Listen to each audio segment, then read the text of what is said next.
Good morning. Our department, I'm sure, felt the load yesterday of the passing of Stephen Jobs, and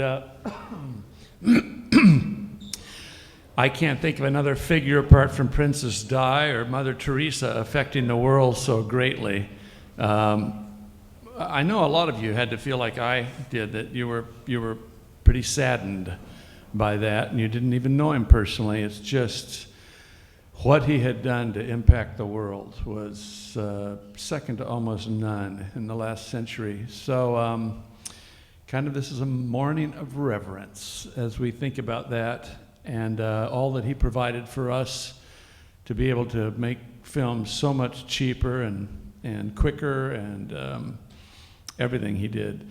But what America needs now is another shot of hope in the arm, that the process keeps moving because it's in the hands of God, and though he does gift his servants to do what Stephen Jobs did, want to use the next Stephen Jobs. So we're going to pray and call on God to be with us this morning. Lord, thank you for giving us hope. Thank you for all the things you've given us, these great gifts of Stephen Jobs. Lord, I still pray for him. I don't know how any of that works. Of course, you die once, and after that, the judgment. But I didn't know he was going to die, so I didn't get to pray the day before, so I'm praying today. But Lord, I do pray for his family. I pray that you would really comfort them and lead them to the truth of your Son, and let others who are already believers be with them and give them your hope and your comfort. Now for this time together today, Lord, I pray that you would really be here today and speak to everybody in this room in some unique way of what you want to say to them about who you want them to be in the future. This is just not a wasted hour. Counting on you to be here. And thank you for caring like that to do so. In Jesus' name, amen. So we are, 5-6 weeks into the semester, and you don't really still yet have that glaze on your face of I'm not sure I can finish yet. So that's a very good sign. But the chapels we're doing this year, the CMA chapels, we have 8 chapels during the year. We had the first one, kind of the intro. I was asking you to fall in love with the city and find your heart and see how God's going to put those two together. And then today we're going to talk about the first step of changing Hollywood and what I think our calling is, and I want to take that apart in each one of these. As a part of that, I've asked the faculty if they would share their own particular journey, what God's been doing with them, why they're doing this, because I know that God's going to talk to us about that as we see who the players are that are kind of helping lead this whole thing. So this morning, to kick this off, I've asked Dr. Michael Gonzalez to come up and share a bit of his journey, and then I'm going to follow up with some principles from that I'm going to try to, little hints that I want to pull together every chapel this year to kind of accumulate to talk about how this thing's going to work, of how we're going to go out and make a difference. So Dr. Gonzalez, address us. Thanks.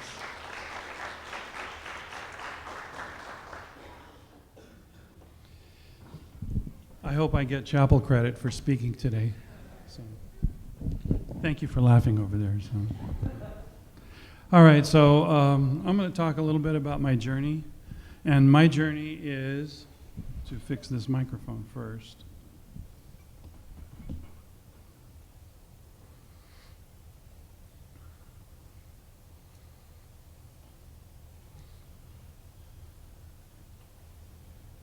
Okay. So I'm going to be a little bit candid about my life and just tell you some things that will hopefully speak to your heart. So this is my photo scrapbook for you all. Let's see here. Okay, so my journey. All right. Yeah, that's me. So I grew up in East LA, and my mother died when I was 4 years old. So I was raised by my dear grandmother, Grandma Mickey, and her name was Nicole, which is the name we gave to my daughter. And Nicole is a Spanish translation of Michael, which means who is like God. So I would say that that's pretty much my grandmother. My sister and I, as a result of living with her, we wound up going to a famous church in East LA called Lorena Street Baptist Church. Dr. Jose Araguin was the senior pastor there. It was a little tiny church. In fact, if you drive to LA on the way to downtown or Hollywood, you'll see a Lorena Street exit, and right to the left is this church, which is now painted yellow. I don't know why, but it is now a different color. I lived 2 doors away from the 4th Street Bridge. The 4th Street Bridge is a famous landmark in Los Angeles. They do a lot of filming there. They've shot the TV series Mi Familia. That was the bridge that was in the backdrop. There was a lot of other movies but I can't remember all their names that were shot there. And I used to be a paper boy, and I gained my expertise at throwing by delivering papers off that bridge to the homes on the left-hand side. So, needless to say, in the beginning, I got lots of, pink slips from complaining subscribers because their papers wound up on the roof. But after a while, I got pretty good at it. So, when I was growing up, I finally got to meet my dad or get to know him better. My dad was when he was single, he went to academy and became an undercover narcotics agent for the state of California for 6 years, and had false identity, had lived in an apartment with that false identity, and basically infiltrated East LA gangs. But when he remarried, I had a chance to move back or move with him and my stepmom. And his goal was to move to the other side of Atlantic Boulevard. Now, that's a big thing for people that come from East LA, because you're like in gang culture 1 minute, and I was in the middle of 3 different gang territories. And then when my dad moved to the other side of Atlantic, to Monterey Park, it was a whole different kind of a culture. In fact, on my first day of school in junior high school, my neighbor next door told me, "Hey, you better change your clothes because they're going to jump you," because I dressed like a gangbanger, So what I did is I had wingtip shoes, I had blue seersucker pants, but I kept my Pendleton shirts, and I kept my hair slicked back, and I would always stand like this, like the homies. Yeah, so. And then the vice principal of the junior high said, "I just want you to know we don't allow gangs on our campus." And I was like, wow, that's weird, So it was culture shock for me. And eventually I gave up the Pendleton, I gave up the slick back hair, and sort of tried to find my way through things. And the way that I found my part of my life was when I was in high school. I went to Montebello High School, and I had a teacher. I needed one elective class to graduate, so I chose the film class. Mr. Clark Barrett was the film instructor.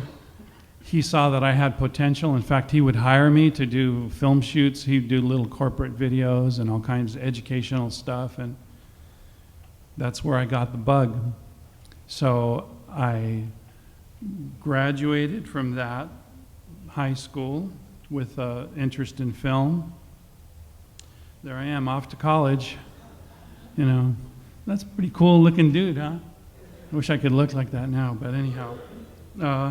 I always had a beard. In fact, I shaved my beard. The final step of thing was 2 weeks ago. I shaved it off. But I've had a beard ever since, I left school. So, and I wound up at a place called Immaculate Heart College. Now, I put this photograph up there intentionally because Immaculate Heart College was a school full of crazy nuns.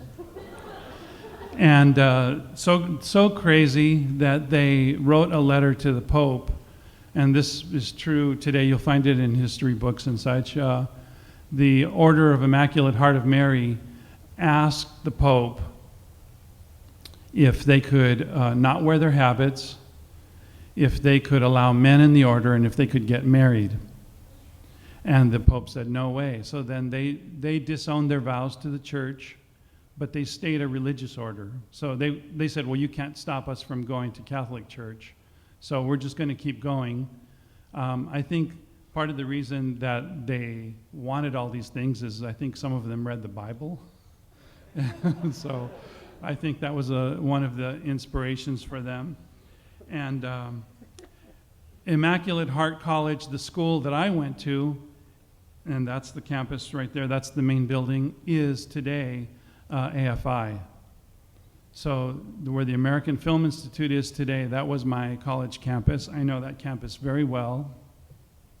And so when we go there for screenings, it's kind of neat. This campus has since moved, in part because the Catholic Church wrote letters, the Archbishop wrote letters sent letters out to all the parents of Catholic children saying, don't send your kids to that school because they're not following the ways of the church.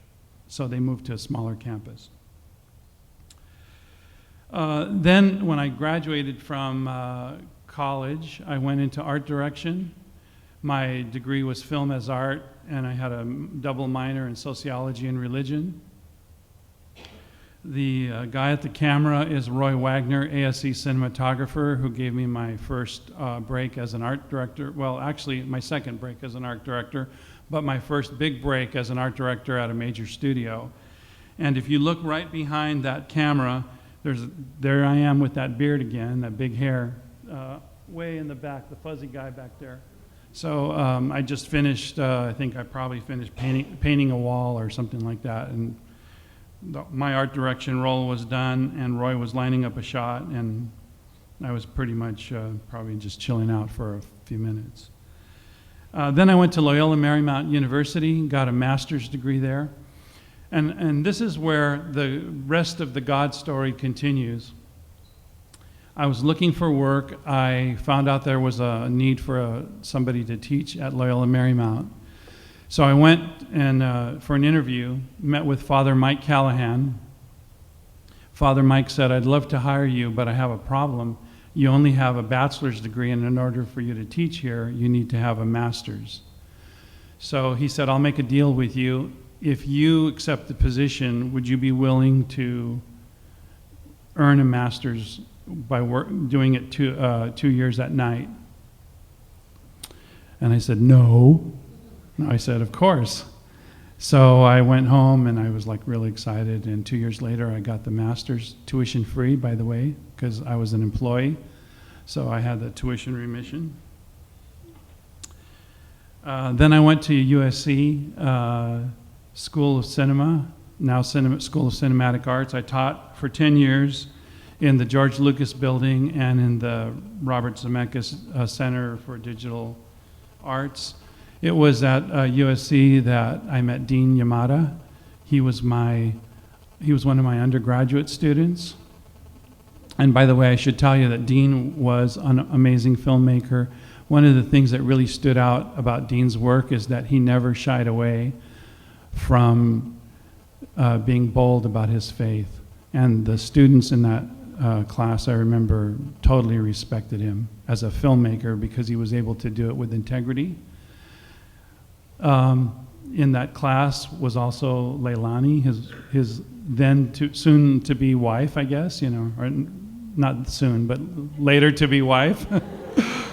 And And they wound up connecting there. Then they alternate us. They have us teach an undergraduate class in the fall and then a graduate class in the spring. I don't remember which time it was, but Dean wound up in my graduate section as well. And then when I was already here, somebody said, hey, somebody you know is applying for a teaching position here. And I go, who's that? And I go, Dean Yamada. And I said, wow, that guy must be a ninja or something because he just keeps following me around, you know? So I was sort of the Biola spy at USC at the time. And because I taught there in the evenings and I did a full load here. And when I was there, they actually here at Biola, they told me I needed a terminal degree. So I went looking for a MFA program because all I had was a master's. Incidentally, if anybody's interested in ever teaching at the university level, don't get the master's, get the Master of Fine Arts, because the Master of Fine Arts, which is a 3-year program, is equivalent to a PhD in terms of your pay, and it's considered you get the same kind of doctoral respect in that regard. So I went the long way. I did the MA, and then they said, oh, that's not the terminal degree. You need to get an MFA. So I got the Master of Professional Writing degree, the same program that George Lucas was in. That was tuition free because I was a faculty member there, basically. So there's the other part of the God story. Then Biola University, this is a photograph of myself and my son. My son graduated from Biola the same day that I got my doctorate in the School of Intercultural Studies. So that was another God story. And I did it here in the School of Intercultural Studies with the emphasis on education and empowerment of Latinos in film, which they accepted the dissertation proposal, and that's how I got started. What was unfortunate about that, it was 6 years of work. So all total, I have been a university student for 15 years. With the bachelor's, the master's, the Master of Fine Arts, and then the doctorate. So what's also kind of creepy about this story with my son and I is, you know how they take those pictures of you by a flag when you're graduating? It's your exit photograph, it's the big picture. Well, I was going up to the stage to give him his diploma, and they took that picture right as I was walking by in the background. So on our wall, there's a picture of my son, and there's my profile right behind him. And that, you could never plan for that in a million years. So that was really something. That's another God story. Professional projects. What I've been doing lately is I have been doing some corporate work. This is Peter Borid, one of our former students who I love to hire. And I was trying to remember about how many students I hire on these projects, and I would say in the last 5 years, at least maybe 6 or 7 have been hired by me to do projects. I love doing work that way, giving them experience, and I pay well, so they love it. And in fact, Peter and I went to University of Connecticut, I think it was 2 years ago, to film a medical thing, and we had another Biola person as our narrator, our interviewer. So I did a short film called Bravura, which won a prize in Milan, Italy, so they sent me over there to go pick that up at the Sabath International Film Festival. I did a feature documentary called Divorced American, where I traveled around the United States following a young man. I got funding for that from a private foundation, and that's an award-winning documentary. And that premiered at Universal Studios, to which Jerry Bruckheimer, I ran into him, and he said, congratulations on your film. So that was like kind of cool. When I met him when they were filming project in New Orleans, and he came over to our table, which was unexpected. I'd done some mostly automotive commercials in the past. I taught film for one summer, actually it's for 8 days, I think it was, at CHA in Tokyo, Christian Academy, Japan, Tokyo. And then at night I do some concerts, which I'll tell you about later. So I have other corporate clients. Last year I was contacted by the U.S. Department of State to be a representative in Ecuador, film expert on basically documentary films, and I went with Academy Award nominated film director Scott Hamilton Kennedy, and we went all over the country basically at this massive film festival. So it's kind of neat because we stayed at nice hotels. We had an embassy escort with us all the time, and it was I felt kind of special. So I'm a member of the Writers Guild. My big and only Hollywood feature was a Jean-Claude Van Damme movie, which we'll forget about. I'm a member of University Film and Video Association, Broadcast Educators Association, International Documentary Association. I do volunteer work with the LA County Sheriffs, and there's 3 students that help out with that as mentors. And what I do is I work with at-risk kids in Linwood. That's part of one of my assignments. And the other thing that I do is I'm on the video production unit for the LA County Sheriffs. So what I do is we go out and film training videos for the department. Last week we filmed at the FBI regional headquarters in Long Beach, and it's kind of interesting because the sheriffs and the FBI are like this right now. They're kind of not happy with each other. So it was kind of cool to walk in there, and the sheriffs were all wearing their raid jackets and stuff like that, and the FBI were thinking, like, what are the sheriffs doing here? You know, they're not supposed to be in here, but it was kind of fun. And we're doing a video on green laser safety for helicopter pilots, and how the bad guys shine green lasers every time a jet airliner goes into LAX, or the helicopter pilots from the Sheriff's Aero Bureau. They wind up getting lased, and then they go away. So it's basically a safety thing so that they don't crash the helicopters. And I optioned a novel called Sand Shark. I found out this year that my primary investor has agreed to fund the project. So he's in Peru. I think he's trying to get his money. And then once that happens, then that feature, it's a World War II submarine adventure story, which it's very cool. It just sounds cool, so. And then music, here's me on Wednesday or Thursday night, I don't remember, some night in Tokyo. And I forgot that in 2000 I had signed a contract with a Japanese record label to distribute we'll call it Christian jazz, because I don't know what else to call it. So my CDs. And then when I showed up at the club, there were 400 people each night trying to get in, and I thought, that's like weird. One guy drove 600 miles, or he took the bullet train 600 miles to meet me, and I said, you are crazy. And he just kept looking at his hand after I shook it, and I thought, like, now this whole thing is crazy, you know. So, and I'm also on a worship team, and I also write at my church, Covina Assembly, and I also write an article every month in Worship Musician Magazine. So discovery, and this is where I'm going to conclude here in the next couple slides. Discovery is that this is the underside of the 4th Street Bridge. And what I want to say about this is where my sister and we used to climb the span underneath the bridge.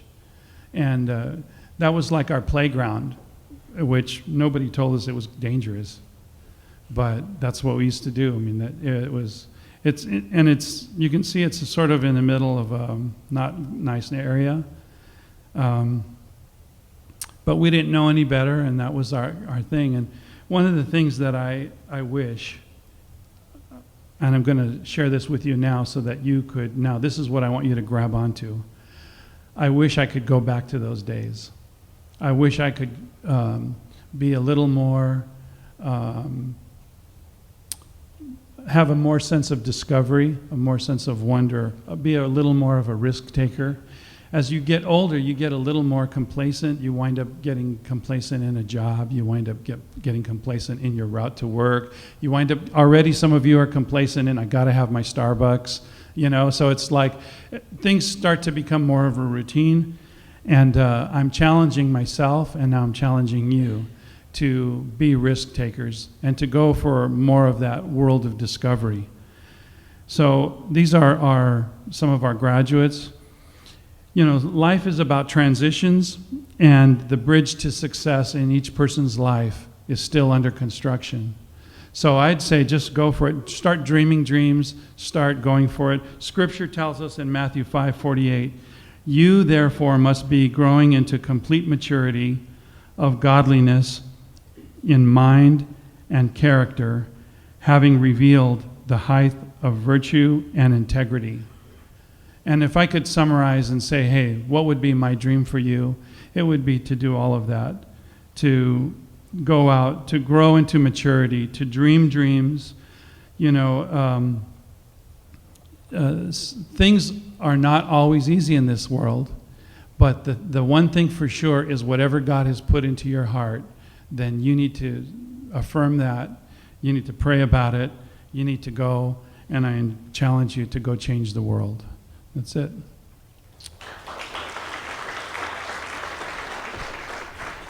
Thanks, Michael.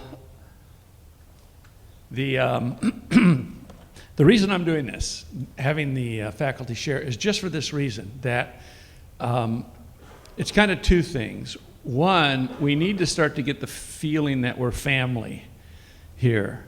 And when do we ever get to know professors as people and hear what their journey is and how God brought them here? And in hearing that, there are little things that we can relate to that are going to give us hope, that are going to know that, I wasn't born under the 4th Street Bridge. And I had a lot better start than that. So I know God can do something with my life, and other little ways that God can speak to us. And so that's part of why I want us to hear these faculty stories, is so that we can start to relate to each other as people. The other thing is, in Hollywood, it is very hierarchical, as we've talked about. And so if you're a producer like I am, and the tone is set on the set that it's cold, hard, kick butt, everybody gets their job done or you go home the next day, kind of mentality. And what I want us to try to figure out over the next few years is how we can find our soul and how we can bring our soul into Hollywood, into what we're doing, so that it isn't just cold and hard, but there are some people in there that are different, and you just love being around them. And we've got to figure that out, because look, you've got to survive. So you've got to be tough enough to go into it, but you've also then got to bring something with you that's going to change the color of the room. And that's what I want to pursue. And so in starting to talk about people and their journeys and getting to know each other and thinking of ourselves as family and bringing a different personality into the whole thing, the whole idea is that we can start to figure out how we're going to make this work. Okay, so I want to talk to us about two things, just in closing here. The Great Commission, as we all know, Matthew 28:20, is that Jesus called these guys together and said, I'm sending you into the world to do two things: to lead people to Christ, to baptize them in the name of the Father, Son, and the Holy Spirit, to lead people to Christ, and to disciple them, to help them find who I want them to be. Think about what disciple means. To become like Jesus in the unique way that he's put them together. To help them discover that and to help them move in that direction. so that when we walk into an office in Hollywood, where our production offices, and we're in there and we're working next to these people, these are the people that God's brought into our life for us to try to figure out how we're going to carry those 2 steps out, how we're going to bring them closer to Christ. Look, they may be 12 steps away, and we're only going to get them to the 9th step away, but we're going to get them closer. Maybe we're not the guy that gets to close the door, close the deal, but what we're doing is intended to close the deal, and so we have to do Matthew 28:20 with incredible wisdom, because we are in Babylon now, carrying out what God has challenged us to do, which is giving our life its focus and its direction. What I want us to start to think about right now at Biola is, I'm not waiting till I get to Hollywood to figure out how to become this kind of person. I need to start becoming this kind of person now. So with the students that God's bringing in my life, my fellow students, I need to figure out how I'm going to do this with them. How I'm going to, not in a stupid, goofy, nerdy, unthought through way, but within my personality, within the way I'm put together, figure out how I'm going to establish and carry out relationships with these people that God's brought into my life, my roommate, whoever it happens to be, in a way that's going to help them find what they want to be in life, and help and challenge them to go for it. We need to start to become that person now, so that we get this running start of 3 years to already be relating to people like this. We're not just hidden inside ourselves. We're learning to step out and get outside of ourselves, even if we're writers, and writers never get outside themselves, to have some kind of interaction with somebody else that makes their day just a hair better. So let me take us to 2 other passages to talk about what this means for me. And by way of introduction, I've been reading James Davis and Hunter for years. He's a sociologist out of University of Virginia, and also happens to be a Christian, but really well thought of sociologist. And he started writing in the 80s. He wrote a book called The Culture Wars, about how he was frustrated that Christians weren't figuring out how to impact culture correctly. And he said back then that, on television, because they want hot news, like say the abortion issue, they always get the people that are really anti-abortion who are screaming about it, and the people who are really pro-abortion who are screaming about it, and they put the screamers on television because that's hot news. And so you get these extremes. So all that we get modeled for us continually is the extremes, and we don't see the nuances, the little differences that really make up these decisions. And we don't take a woman on one side of the fence who chose to have an abortion, but it was very painful, and this is what it cost her, and this is her guilt, and this is her hurt, and this is how it affected her friends, and this is how it affected her boyfriend, and the person on the other side who chose to keep the baby and what that cost her, and this time she had to give it up for adoption, and her mother wouldn't help, and and for us to think through empathetically what these decisions cost, so that when we're thinking about this, it's not just this moral black and whiteness, screaming, yelling. It's not helping our society grow at all. There's no model being modeled for us on any sitcom, on any long-form drama, on any news show that's really giving us different possibilities of thinking about these issues, so that we could actually disagree but love people, and disagree but grow, and figure out how to bring peace, God's shalom into the world, and yet still help a person walk through this and think maybe differently about it than they'd been able to muster on their own. And so that Culture Wars book was very insightful and helpful to me. And then he wrote the next one, Before the Shooting Begins, more along the same line. Well, this year he came out with one called To Change the World. And his main thesis in this was that we've had kind of a flawed model in the church for the last 30 years of how we're going to change culture. And what it is not that it's wrong, it's actually really necessary, but it's not enough. And it's this, that we think we're going to change the world from the bottom up. That if we get everybody, if we focus on worldviews, and we get everybody trying to, we try to give everybody we try to get them to choose a good worldview. If we turn bad people into good people, just the 5 people around us, that'll change the world. You know, and he quotes all these people that, you know, from Dobson and the people you'd think would normally say, you know, the Chuck Colson that cares about worldview, and all, Nancy Pearcey and the bad guys like Pat Robertson and Falwell that the culture hates, and then even the good people, Mother Teresa and Billy Graham. But it even takes it back to Thomas Jefferson, who had this whole mentality that if we can change one person, you know, for the good, then we'll start to change the world. That's true. And that's actually where probably 99% of our interactions with other people is going to play itself out, is for us to have some kind of a salt and light influence on their lives so that they consider choosing the good. And again, doing it with wisdom and subtlety, and we're going to talk about that.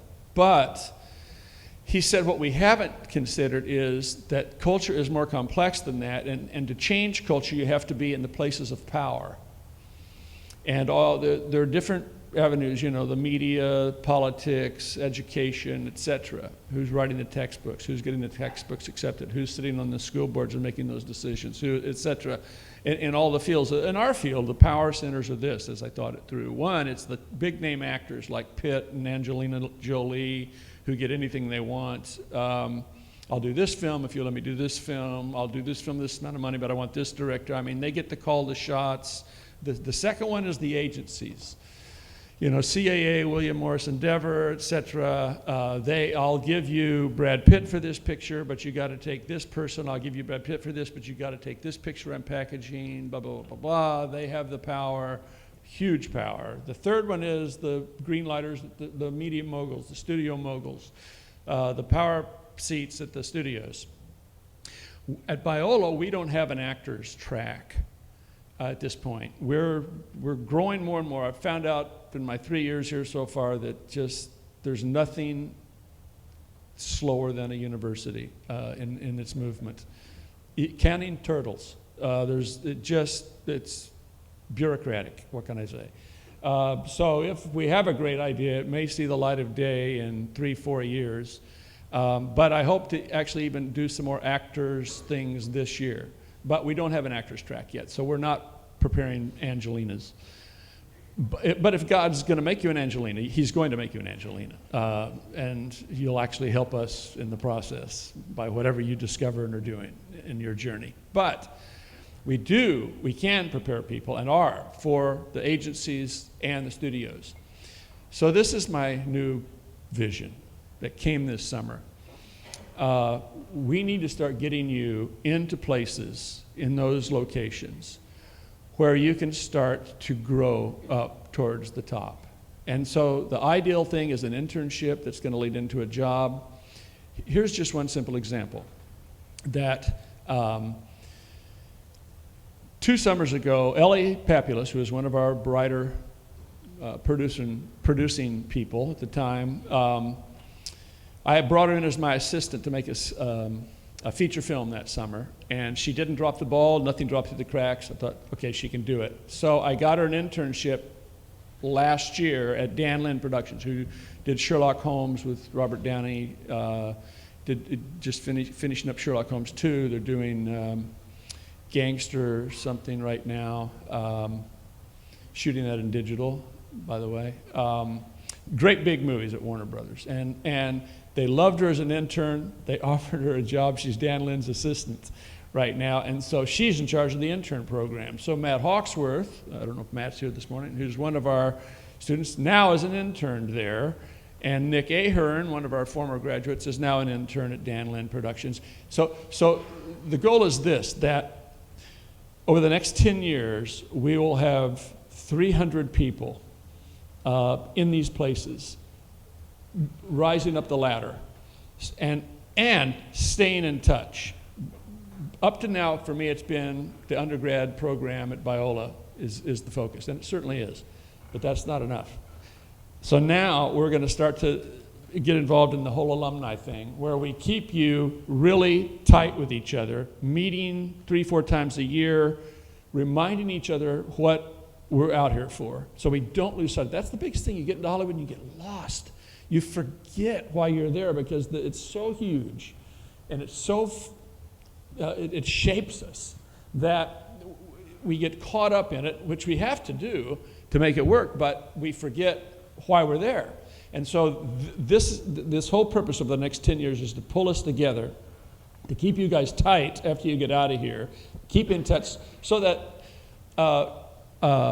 Boye, who's, by the way, over the last 3 years, I know that we have at least over 30, I'm not sure exactly who, but I can tell you these 30, who are in either agencies, studios, or large production houses right now, graduates of the last 3 years that are already there. Okay, so our goal is this year to start to pull them together, and like Ellie's calling Boye at William Morris Endeavor, saying Boye's an assistant to an agent.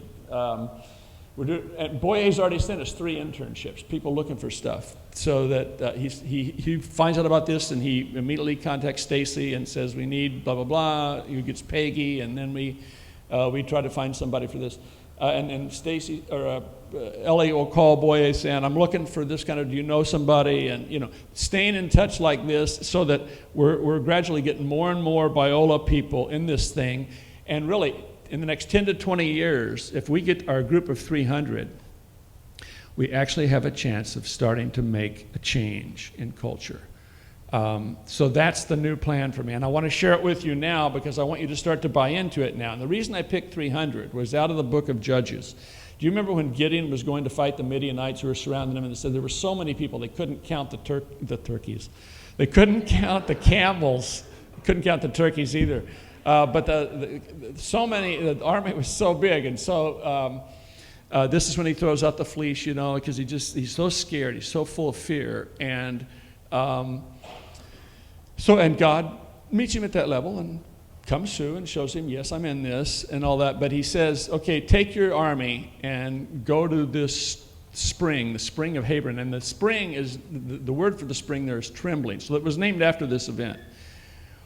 Take the people there and ask them, anybody who's afraid can leave now. Anybody whose heart is full of fear can leave now. 22,000 left that day, leaving them 10,000. So that means they had 32,000 people. 2/3 of them were full of fear, and he said they left. If you go back to Deuteronomy 20, verse 8, when God's in the law is giving them instructions on how I want you to deal with the army, he says, ask them the question, who's afraid? And if they're afraid, let them leave. Why? Because that fear will spread. They will spread fear if you leave them there. And so when you go back and you see that, you think, not a bad move. However, it only left him with 10,000 men. God says, still too big. They win this war, even though they're fighting 100,000 guys and 10,000 of them win, they're still going to take credit for it because they think they can do it with 10,000. So take them down to the spring and have them drink, and they drink 2 different ways, and nobody knows quite what the significance was, but some of them got down, put their mouth down to the water and with their hand through the water in their mouth. Others got on their knees and cupped their hand and drank it this way. You'd think, well, these are the higher class people that cup their hands. These must be the magnificent soldiers. No, those guys were gone. It was the guys that lapped like dogs that he chose. So none of us really knows. Maybe it's that these were the stupidest guys. So if they win, they certainly can't get the credit. I don't know. But the point was, after those guys that did the 2 waters, that left him with 300 men. So 9,700 guys are eliminated, 300 are kept, and with that 300, they're going to win the battle. Okay, I got 1 minute to close. That's where my 300 came from. I'm asking you today, I'm not even going to finish the talk, I'm going to throw that on the next time now. I'm asking you today just this much. Would you in your heart consider if you are going to be one of the 300, that we're going to go change the world because you're not going to forget, and God's going to get the credit, but you're going to walk by faith. We're going to trust him. We're going to go make a difference. God brought Mike Gonzalez from the 4th Street Bridge to changing students' lives here and in Linwood. He's got a plan for you. And if it's going to be intense, if it's going to be serious, if it's going to count for anything, you got to be one of the 300. You got to choose today. Don't wait to choose till we get out of here. That's too late. I want you to pray and start to walk with God in this prayer and ask him, would he make you one of the 300? Would he make you into this thing? Because we need the help. All right, let's close in prayer. Lord, thank you for choosing us. Thank you for what you hold before us, the promise that you can actually change something if we begin to walk with you and trust you. We'll look at the number of examples of this as we go. But today, Lord, I'm asking that you would begin to move in these people's hearts. You brought these people here. You're giving them this kind of head start. You're giving them this kind of opportunity to say, look, my hand is on your life. I've got a plan for you. You're not here by accident. I want something of you, but in order for anything to happen, I've got to have your heart. Lord, I pray that there's 280 in this year's class. I pray for 280 of the 300, that they will bow before you and give you their life, give you their heart, and be men and women who are going to walk like nobody's walked with you at this before. I know you can do this. I know you want to do this. Go with them now in their day. Lord, again, I pray for the Jobs family, and thank you for blessing us with him. In Jesus' name, amen. All right, get to class.